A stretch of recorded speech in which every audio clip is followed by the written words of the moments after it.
নমস্কাৰ অসমীয়া এক্সপ্লেনেশ্যন চেনেলটোত আপোনালোকক স্বাগতম জনাইছোঁ লিভ ইন ৰিলেশ্যনশ্বিপছ ৰাইট হয়নে ৰং হয় ই নৰ্মেলাইজ হ'বনে বাৰু শ্ৰদ্ধা ৱাকাৰ মাৰ্ডাৰ কেছৰ পিছত বহুত টপিকছ ডিছকাছ হ'বলৈ ধৰিছে তাৰ মাজতে বৰ্তমান বাঢ়ি থকা লিভ ইন ৰিলেশ্যনশ্বিপৰ দ্বাৰা ছ'চাইটিত কেনেকুৱা নেগেটিভ এফেক্ট কৰিছে তাৰো ডিছকাশ্যন হ'বলৈ ধৰিছে নেগেটিভ এইকাৰণে কোৱা হৈছে ছ'চাইটিৰ পইণ্ট অফ ভিউ মতে ইয়াক নেগেটিভলি লোৱা হয় চ' ইয়াৰ পৰিস্থিতি কি আৰু আইনৰ ফালৰ পৰা কি অধিকাৰ এই ক্ষেত্ৰত দিয়া হৈছে তাৰ আগতে যদি আপোনালোকে চেনেলটোত প্ৰথমবাৰ আহিছে তেনেহ'লে ছাবস্ক্ৰাইব কৰিব এতিয়া লিভ ইন ৰিলেশ্যনশ্বিপ কি লিভ ইন মানে জানেই বহুতে যে ই এনেকুৱা ৰিলেশ্যনক বুজায় য'ত দুজন লোকে ইজনে আনজনৰ লগৰ ৰোমেণ্টিকেলি ইনভলভ থাকে যদি তেওঁলোকে একেলগে থাকিব লয় তাকেই লিভ ইন ৰিলেশ্যনশ্বিপ কয় তাৰ মেইন ৰিজন হ'ল ইণ্ডিপেণ্ডেণ্ট হোৱা ভাৰতত যদিও এইবোৰ আপুনি ৱেষ্টাৰ্ণ কাণ্ট্ৰিজৰ প্ৰভাৱ বুলি ভাবে কিন্তু যদি আপুনি ভাৰতৰ ভেদিক এজলৈ ঘূৰি চায় সেই সময়তো লিভ ইন ৰিলেশ্যন দেখা গৈছিল ব্ৰহ্মাই নিজৰ পুত্ৰ মনুক পৃথিৱীত মনুষ্যৰ বাবে কিছুমান নিয়ম বনাব পঠাইছিল মনুৱে 1000 পৃষ্ঠাৰ এখন গ্ৰন্থ লিখিলে যাক মনুস্মৃতি বুলি জনা যায় বৰ্তমান সময়ত ই এখন বিবাদিত গ্ৰন্থ হিচাপেও জনা যায় কাৰণ তাত জাতিগত ভেদভাৱ আৰু মিছগনিক নৰ্মেল দেখুওৱা হৈছে সেই সময়ত ইয়াত মানুহৰ বাবে কিছুমান সামাজিক নিয়ম বনোৱা হৈছিল ইয়াত হিন্দু ধৰ্মৰ 8 প্ৰকাৰৰ বিবাহৰ উল্লেখ আছে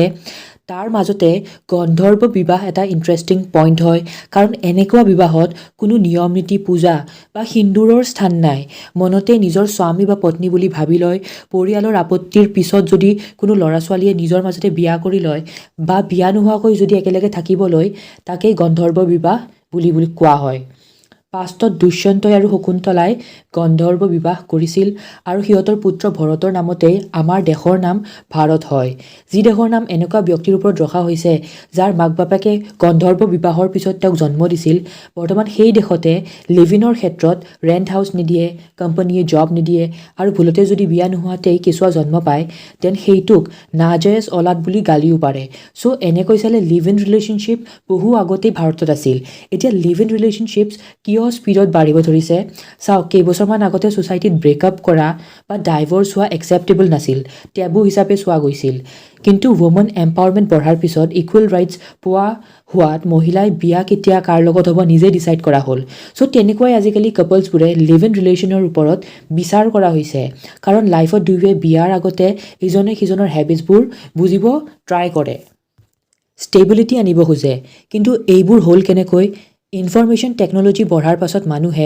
ৱেষ্টাৰ্ণ কালচাৰৰ প্ৰতি আকৰ্ষণ হ'বলৈ ধৰিলে এতিয়া ৱেষ্টাৰ্ণ কালচাৰত প্ৰত্যেক মানুহৰ পাৰ্চনেল থটছ নিডছ আৰু ফ্ৰীডম কোন ক্ষেত্ৰত আছে তাৰ ওপৰত গুৰুত্ব দিয়ে তেওঁলোকে আৰু এনেকুৱা কালচাৰক যেতিয়া আমাৰ নিচিনা দেখে এক্সপ'জাৰ পায় য'ত নৈতিক আৰু সামাজিকভাৱে বহুতো প্ৰেছাৰ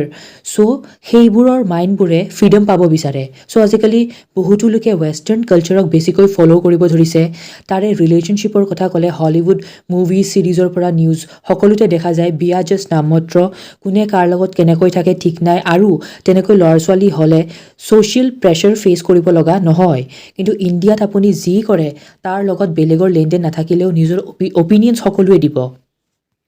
বৰ্তমান ভাৰতৰ দিল্লী মুম্বাই বেংগলোৰ কলকাতা চণ্ডীগড় গুৰুগ্ৰাম নিচিনা ঠাইত লিভ ইন ৰিলেশ্যনশ্বিপ বহুত নৰ্মেল হৈ পৰিছে কাৰণ ইণ্ডিয়াৰ GDPত এইবোৰ চহৰৰ কণ্ট্ৰিবিউশ্যন বেছি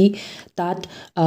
মেন ৱমেন সকলোৱে ইকুৱেলি জব অপৰচুনিটিজ পাই আছে কিন্তু লিভ ইনৰ দ্বাৰা শ্ৰদ্ধা নিচিনা কেছেছ বাঢ়িব ধৰিছে চ' লিভ ইনৰ নেগেটিভ ইম্পেক্টৰ কথা কওঁ এতিয়া ফাৰ্ষ্ট হ'ল ছিকিউৰিটি ইছ্যুজ আপুনি জানা শুনা মানুহৰ লগত থাকিলেও আজি ভাল কালি বেয়াও হৈ যাব পাৰে একো গেৰেণ্টি নাই আৰু এগ্ৰেশ্যনৰ ফলত ছিকিউৰিটি ইছ্যু বাঢ়িব ছেকেণ্ডলি ফেমিলি ছাপৰ্ট নাথাকে মেক্সিমাম কেছত আৰু এনেকুৱা এটা পইণ্ট আহিয়ে যায় যেতিয়া ফেমিলিৰ দৰকাৰ পৰে কিন্তু তেওঁলোকক নাপালে ইম'চনেলি উইক হৈ পৰে